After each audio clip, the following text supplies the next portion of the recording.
Every winter, Canada doesn't just shovel snow, it builds entire highways out of it, like Mother Nature moonlighting as a civil engineer. Picture over 6,000 kilometers of frosty freeways strong enough to carry trucks heavier than a T-Rex on leg day. And no, this isn't a plot twist from a sci-fi movie. It's real, it's icy, and it's incredibly Canadian. But these chilly chariots of commerce aren't just slapdash ice rinks. They're precision-engineered, snow-layered lifelines fighting to survive the drama of global warming. So how exactly do you build a road out of winter? And what happens when the planet decides to crank up the thermostat?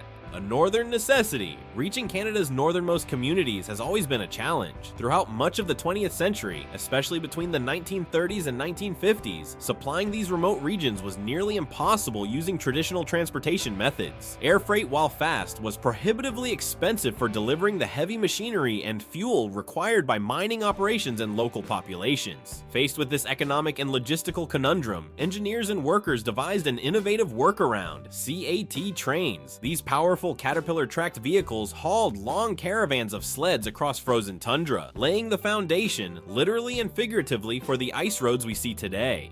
Back then, Arctic winters were colder and longer, with lake and river ice reliably reaching 100 centimeters in thickness. Such conditions made freight movement more predictable and safe. The need to find affordable solutions in an unforgiving climate sparked a wave of engineering innovation, proving once again that constraint often breeds creativity. Building roads on ice. By the mid-1950s, these icy routes had evolved into more formal infrastructure. In 1956, documentation started highlighting ice roads as critical links for industrial and community supply chains. These routes began playing a pivotal role in connecting isolated First Nations communities and mining outposts with southern Canada. But constructing a temporary highway on frozen ground is anything but simple. It's a seasonal sprint against nature, beginning long before winter's first snowfall. Mapping the frozen path. Creating an ice road starts with selecting the safest and most stable route. Modern engineers use satellite technologies, especially synthetic aperture radar,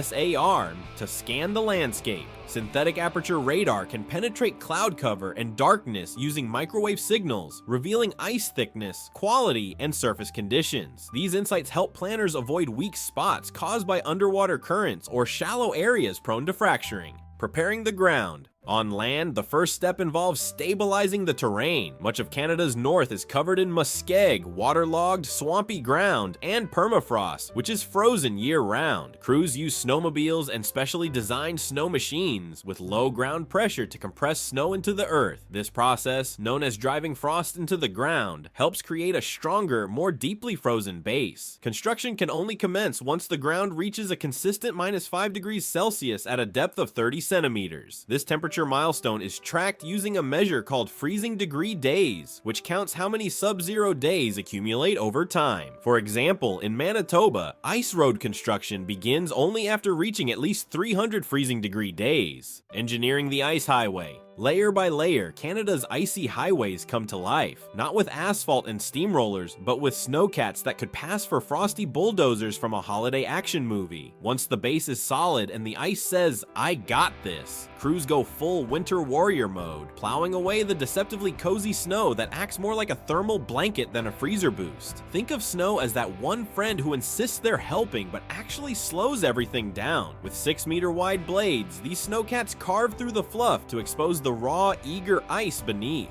Then comes the real winter wizardry, spraying water over the surface in thin layers, like icing a cake from the bottom up. Only the cake weighs 40,000 kilograms. Each layer freezes fast, and bit by bit, a road strong enough to carry the weight of a small herd of elephants is born. Artificial ice thickening. Large tanker trucks spray thin sheets of water across the surface, which freezes rapidly in sub-zero temperatures. This layering process is repeated again and again. Each cycle adds a few centimeters of clear blue ice, the strongest type, until the road reaches the necessary thickness to support fully loaded transport trucks. For instance, a basic snowmobile may need just 18 centimeters of ice, while a truck carrying 40,000 kilograms of cargo requires at least 100 centimeters. Engineers use formulas like Gold's formula formula to calculate the safe load-bearing capacity, which increases exponentially with ice thickness, strengthening the weak links. Not all ice is created equal. Blue ice, formed under clear conditions, is the strongest. White, opaque ice, typically formed from snow, contains air pockets and is significantly weaker. Gray ice indicates melting and is deemed unsafe for heavy loads. For vulnerable areas like creeks or riverbanks, crews build snow bridges by compacting snow into the gap, allowing it to settle, then flooding it with water. This mix eventually freezes into a solid culvert-like structure. In extreme cases, engineers may reinforce weak sections by embedding synthetic materials, straw mats, or even old-school methods like logs and twigs within the ice. Soviet-era experiments even demonstrated that reinforced ice just 20 centimeters thick could hold loaded trucks, and at 50 centimeters it could handle entire trains. High-tech monitoring in a harsh landscape.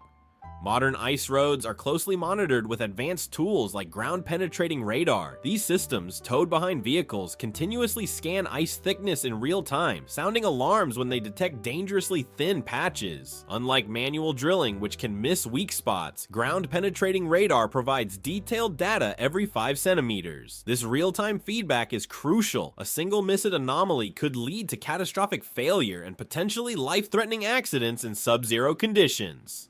Melting under pressure. While the ingenuity behind ice roads is awe-inspiring, their future is increasingly in jeopardy. The Canadian Arctic is warming at nearly 3 times the global average. This is having a profound impact on the seasonal window during which ice roads can be safely constructed and used. Between 1979 and 2017, the number of viable operational days for these roads declined by over 10 days per decade. A seemingly small temperature increase of just 1.5 degrees Celsius could render up to 90% of current ice roads unusable. Unseasonable rain in what should be the coldest months, like February or March, has begun disrupting the freezing cycle. In November 2023, average temperatures were 2 degrees Celsius warmer than the year before, delaying the ground's freezing point by up to 11 days. Less snow, which acts as the structural base for overland sections, means fewer resources to work with. The result? Bumpier roads, more wear on trucks, and collapsing snow bridges. Economic and cultural costs. When ice roads fail, remote communities are forced to rely on air transport, a far more expensive and environmentally taxing option. For example, flying fuel to a First Nations community in Ontario costs around 69 cents more per liter than trucking it over ice roads. Multiply that by 20 million liters annually, and the result is a staggering $13.8 million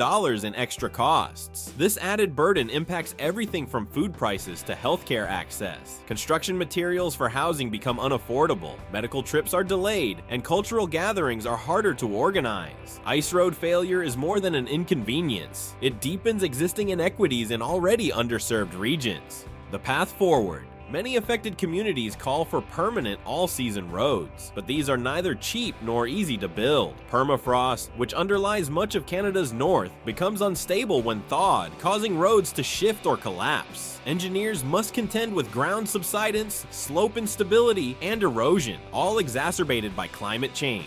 Moreover, constructing roads through sensitive ecosystems raises ethical and environmental red flags. The Ring of Fire region in northern Ontario, for instance, contains 1.8 billion tons of carbon stored in peatlands. Disturbing this carbon sink through road construction or mining could unleash massive emissions. Indigenous communities insist that any development, including roads, must have their consent, honor their traditional territories, and preserve their way of life. Respect, collaboration, and sustainability must underpin every future infrastructure project in the North. A fragile marvel under threat. Canada's ice roads are one of the greatest examples of human adaptability. Each winter, they emerge like veins across a frozen wilderness, supplying life, opportunity, and connection to places that would otherwise be isolated. But their continued existence is anything but certain. As the climate shifts, so too must our approach to infrastructure in the North. The days of relying solely on temporary frozen roads are numbered. The future calls for bold engineering, informed environmental stewardship, and above all, a commitment to equity for the communities who depend on these icy lifelines.